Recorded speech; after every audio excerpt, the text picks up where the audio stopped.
This is our Triumph Tiger 900 and we bought this bike to be a workhorse. It's for getting to shoots, it's for carrying all our camera gear, it's for using to film other bikes as well on the move. But as you can see, at the moment, it's pretty much bone stock and I think it's going to need quite a few modifications to make it really good at everything that we want it to do. So that's exactly what we're going to do in this series, building the ultimate utility motorcycle for making our videos, and we'll show you every single step of the way.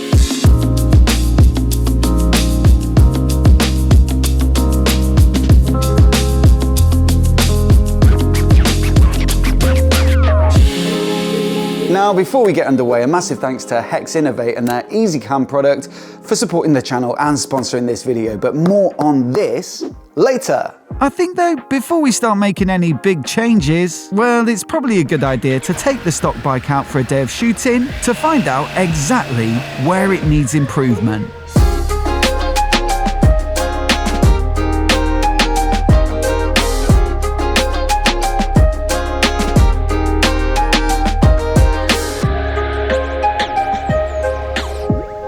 Truth be told, Tim's probably been riding this bike more than me since we bought it, because he's normally on camera duties. Generally, I'd say you've been liking it? I love this bike. Yeah, as far as a riding experience outside of anything else, it's really, really fun to ride. It's got that triple engine, but it's got the adventure, comfort, and kind of road stance. So really sounds good as well. It does sound good. Room for improvement though? In terms of what we use it for, absolutely, yeah. You look like you're carrying a fair bit of stuff. Camera bag.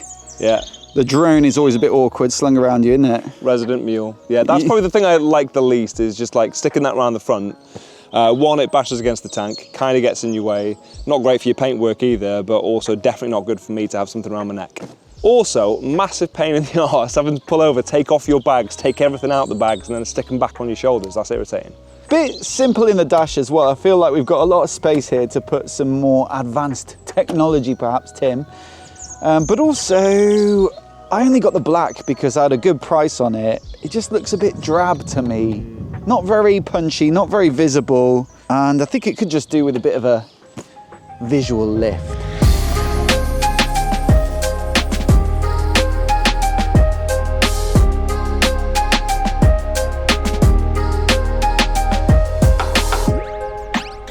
So after that, myself and Tim have come up with a 5-point plan to make the Bobmobile, the ultimate content bike. Number one, of course, is just carrying stuff. It is pretty annoying to have to ride around with a massive camera bag on, so that's the first thing to sort out.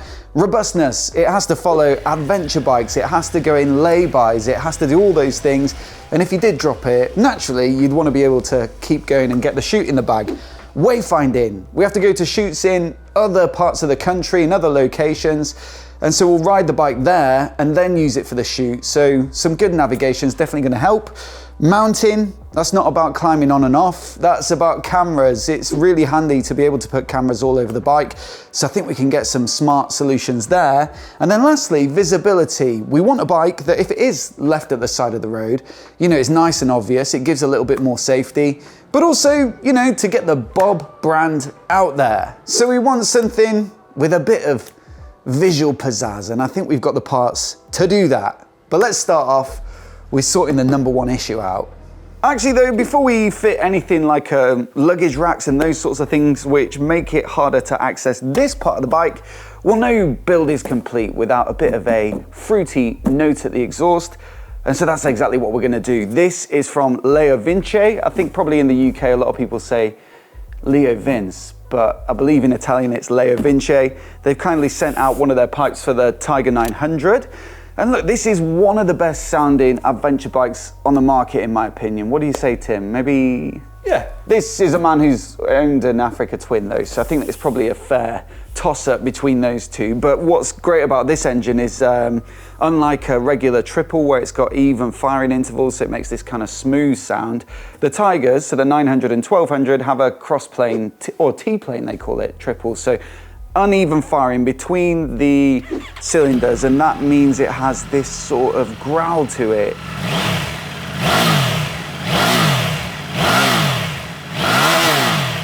It's kind of like a V-twin, Tim, or V4 with a little bit of triple. For the sound? Yeah, mixed in. It's hard to define, really. Yeah, it's a fruity triple. Yeah, fruity triple with a fruity pipe.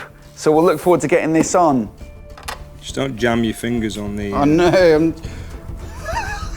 Thanks, mate. You can see it happening, can't you? It's giving me I won't pull the bike over either. There we go. There we go. It's beastly, this. It's quite heavy, mate.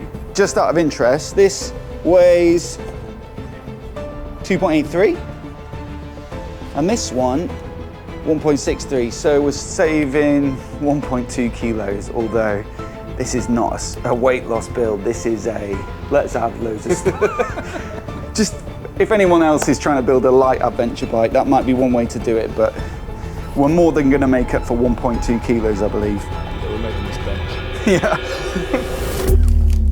What doesn't look right to me. It comes with a really long link pipe, but how do we get that link pipe out? Well, there was always going to be something. I just hoped it wouldn't be the first thing. These sorts of videos are very difficult to make because almost everything goes wrong at some point, me and Tim find. It seems like we've ordered the wrong Lea Vinci Tiger 900 exhaust. I hadn't appreciated that for Euro 5 Plus, they actually changed the exhaust system. So on our particular model, the headers end here and it's welded all the way up to where it enters the cylinders there. Whereas the Euro 5 Plus, this one, the newer one that we've accidentally ordered, has a pinch bolt around here so you can fit this longer link pipe. The one that we need has a tiny link pipe. So Tim suggested, do we just either put a really long... I didn't know. Yeah, in all seriousness, I thought we should stick on a lanky exhaust. Or do we just order the right one? I think that's what we'll have to do. It's a shame because it's one of the most exciting parts of a build, but we'll come back to this one. Now, I mentioned our sponsors HEX Innovate earlier in this video, and on this build we'll be using their brilliant ezCAN product. In case you're not familiar, the ezCAN is an accessory manager, and so you can hook it up to the bike and use it to connect to and control all your extra electronics. Now, there are plenty of reasons to do this. One is that by listening to the bike's CAN bus, the ezCAN can control your accessories using the existing buttons on the switchgear. Or two is that you can customize some of the settings for your accessories through their desktop app. So if you want your fog lights to switch off when you indicate, no problem. Or if you want them to flash when you hit the horn, well, it can do that too.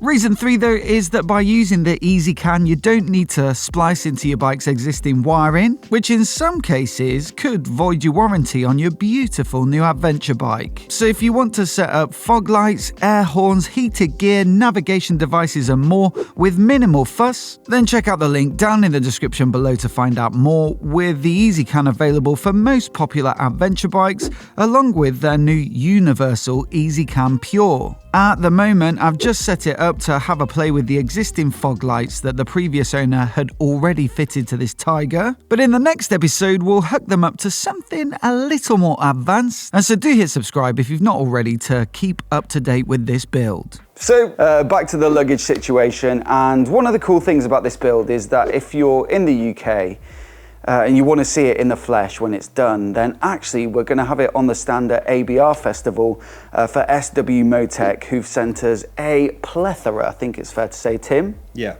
The full works in terms of accessories they make for the Tiger 900, and of course they make a lot of the same stuff for other bikes as well. So this largely is their Trax luggage system, which is their adventure or adventure touring luggage solution. So hard cases in black, which I think are going to look absolutely sick, and then all of the associated mounting gubbins and a tank bag as well. So this is going to really transform the bike in terms of carrying stuff. I've got to say as well, one thing I love about SW-Motech is that each part that you order comes with a little piece of paper with a QR code, and it gives you really nicely laid out and illustrated instructions for your particular part and also your particular bike. So I've got to say, hats off to them for that level of detail in terms of the installation. So I'm doing a little bit of nerding up before we start this one, but hopefully it's fairly straightforward. So finally, the build starts in earnest by removing one of the passenger pegs and also the grab rail bolts. Then you simply fit a few mounting points and clip on the racks with SW-Motech's neat little proprietary fasteners. On top of that, we also had a security set from them, which helps to prevent your rack from being tampered with, which nobody wants. Innuendos aside, mate, you've got to say that is one nice rack. Then we fitted the small metal bungs that hold the cases on, and they're on, and I think looking pretty good. So onto the top case to complete the 3-piece set, which attaches with a couple of plates that you bolt into the existing holes for the Triumph carrier. Again, on with the bungs and then the top case is in place, and the back end of the Tiger really is starting to fill out. You're expecting me to do this without messing it up? Pressure's on. The other one. Ow. It's big. It's made it wider, for sure. Lunch? Yes, please. Next up, a very neat little solution from Motec, some 15-litre expansion bags which simply fit to the top of the side cases with some straps through their lashing points. I think these will be ideal out on the road for quick access to cameras and such, and also they're waterproof with waterproof zips as well, and so no real worries about your techie stuff and gadgets getting damaged. I think the most convenient spot though for quick access to a bag has to be on the tank, as you don't even need to get off the bike. So as such, we fitted one of Motec's tank bags, which has a super handy magnetic mount onto the tank ring, and so this is going to be a very useful spot to grab a camera for some on-the-fly shots, although I do think we need to fine-tune the mount position a bit, as it is hanging off the back of the tank, but we'll get to that a little bit later. This, I think, has surprised both myself and Tim as to just how much it's changed the way this bike looks. It was very slender in the tail before, now it's a bit of a beast. But more than, the aesthetics, it's a change that's going to make this bike supremely practical. No more carrying loads of camera stuff on your back. Also, it allows us to take other stuff that will help us on shoots that's a little more practical. Things like, a battery booster in case we flat a bike from leaving the lights on when we're filming. Cleaning products and wipes and stuff, because sometimes we work with bikes that aren't looking quite as clean as we like if we're filming them. Wets, maybe as well, Tim? Locks, in case we need to leave bikes outside a cafe for a moment. Yeah, I can see this just being a huge asset, this bike. In total, though, I think we're talking, 30 odd litres for this one. The smaller case must be the same. I think this one is 45 maybe. 15 litres on the top of each. Another, 10 or 15 as well. Yeah, 150 litres or so, I guess. Maybe we'll do that in post, mate. You can add them up and put them on the screen now and see how close I got. But yeah, super happy with this and the way that it just gives us some flexibility. I will say you could fit a roll bag here, but I think it's quite nice to have these 2 extra bags on top, because it means you can still carry a passenger, or there might be other stuff that you want to carry here. And so yeah, let's get on to the next bit, I suppose, Tim. It's starting to look like a different bike, but there's certainly more we could do at the front end here. Next time round, we've got a graphics kit to tackle, which no doubt that's going to be a doddle, and a new windscreen to add a little bit more visual interest. We'll also be hooking up some serious lighting to the ezCAN, and you also might be pleased to know that I managed to get hold of the right exhaust, so massive thanks again to Lea Vinci for that. Very much looking forward to getting stuck in on that next episode, so I hope you enjoyed this one. Do hit subscribe if you want to see more. Leave any suggestions down in the comments below, and massive thanks for watching today, and hopefully we'll see you in the next one.